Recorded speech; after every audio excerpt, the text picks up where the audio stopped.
حضرت جبرائیل علیہ السلام نے مزید عرض کیا، جب اسرافیل علیہ السلام نیچے آئے تو میں نے خیال کیا کہ اب قیامت قائم ہونے کا وقت ہے، اور میں ڈر گیا، اور میری حالت میں جو تبدیلی آپ نے دیکھی ہے وہ اسی ڈر کی وجہ سے تھی۔ ایک روز حضرت جبرائیل علیہ السلام تنہا بارگاہ رسالت صلی اللہ علیہ وسلم میں بیٹھے ہوئے تھے کہ اچانک آسمان کا کنارہ شق ہوا۔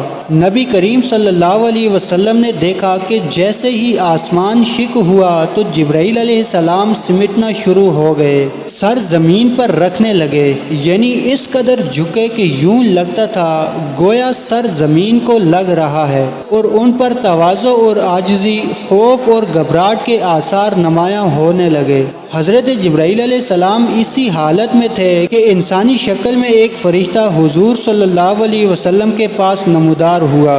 لرننگ لائبریری میں ایک بار پھر سے خوش آمدید۔ فرشتے نے عرض کیا، اے محمد صلی اللہ علیہ وسلم، آپ کا پروردگار آپ پر سلام فرماتا ہے اور آپ کو اختیار دیتا ہے کہ آپ چاہیں تو آپ کو بادشاہ پیغمبر بنا دیا جائے، اور اگر آپ چاہیں تو آپ بندہ منش پیغمبر کی طرح زندگی بسر کریں۔ اس فرشتے نے جب یوں اللہ عز و جل کا پیغام پہنچایا تو حضور صلی اللہ علیہ وسلم نے کچھ توقف فرمایا اور سوچنے لگے۔ بالآخر سامنے گردن جھکائے عاجزی کے ساتھ بیٹھے حضرت جبرائیل علیہ السلام کی طرف دیکھا۔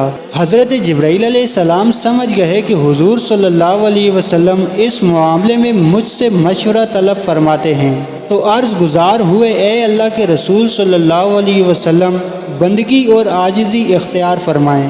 جس پر حضور صلی اللہ علیہ وسلم نے جواب دیا کہ میں بندوں کی طرح زندگی بسر کروں گا، مجھے بادشاہی نہیں چاہیے۔ وہ فرشتہ یہ جواب سن کر دوبارہ آسمان کی طرف عروج کر گیا تو حضرت جبرائیل علیہ السلام بھی اپنی اصلی حالت میں واپس آ گئے۔ حضور صلی اللہ علیہ وسلم نے جبرائیل علیہ السلام کو اس انداز سے دیکھا تو فرمایا کہ اے جبرائیل، میں تم سے پوچھنا چاہتا ہوں کہ یہ فرشتہ کون ہے جسے دیکھنے کے بعد تم پر عجیب حالت طاری ہو گئی؟ حضرت جبرائیل علیہ السلام نے عرض کیا، یا رسول اللہ صلی اللہ علیہ وسلم، یہ فرشتہ حضرت اسرافیل علیہ السلام ہیں۔ جس دن سے اللہ تبارک و تعالی نے انہیں پیدا فرمایا، یہ تجلی الہی کے حضور کھڑے رہتے ہیں اور اپنے دونوں قدموں کی صف باندھ کر کمال خشوع سے کھڑے رہتے ہیں، حتیٰ کہ اپنی آنکھ کبھی اوپر نہیں کرتے، اور ان کے پروردگار کے درمیان اس حالت میں قریب بھی ہو جائیں تو جل جائیں۔ ان کی ڈیوٹی صرف یہ ہے کہ لوح محفوظ ان کے روبرو رکھی ہے اور انہیں اس لوح کی پوشیدہ چیزوں کی اطلاع دی گئی ہے۔ جب بھی اللہ تبارک و تعالیٰ کا ارادہ اس سے متعلق ہوتا ہے کہ زمین و آسمان کی کوئی چیز واقع ہو تو وہ لوح خود بخود بلند ہو جاتی ہے اور حضرت اسرافیل علیہ السلام کے سامنے پہنچ جاتی ہے، اور حضرت اسرافیل علیہ السلام اسی وقت اس لوح کو دیکھ لیتے ہیں اور اس مقدر یعنی کام کو دریافت کر لیتے ہیں۔ اگر وہ کام میرے متعلق ہو تو وہ مجھے حکم کرتے ہیں، اور اگر وہ میکائیل کے متعلق ہو تو ان کو کرنے کا حکم دیتے ہیں، اور اگر ملک الموت سے متعلق ہو تو انہیں حکم مل جاتا ہے۔ حضور صلی اللہ علیہ وسلم نے فرمایا، میں نے جبرائیل سے پوچھا، آپ کس کام پر مقرر ہیں؟ عرض کیا، ہوائیں چلانے اور لشکروں کی فتح و شکست پر۔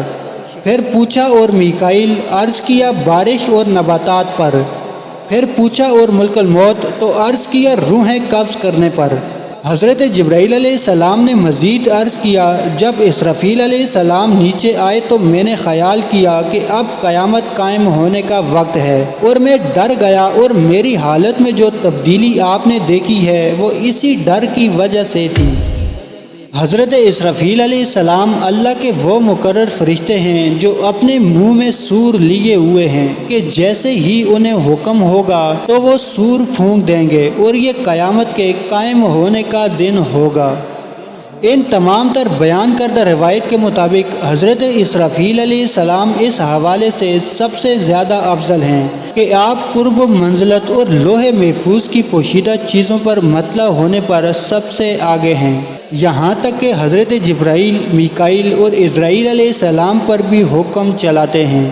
لیکن اگر وہ یہ الہی اور شرائع نازل کر کے نوع انسانی کی تکمیل اور اس نوع کے افراد کی آخرت کی اطلاع، انوار و برکات کے ساتھ عبادت گزاروں اور اطاعت چاہروں کی امداد اور ظالموں اور فرعونوں کو ہلاک کرنے کے لحاظ سے دیکھا جائے تو حضرت جبرائیل علیہ السلام بزرگی میں افضل ہیں، لیکن یہ فضیلت مطلقاً نہیں بلکہ خصوصاً ہے۔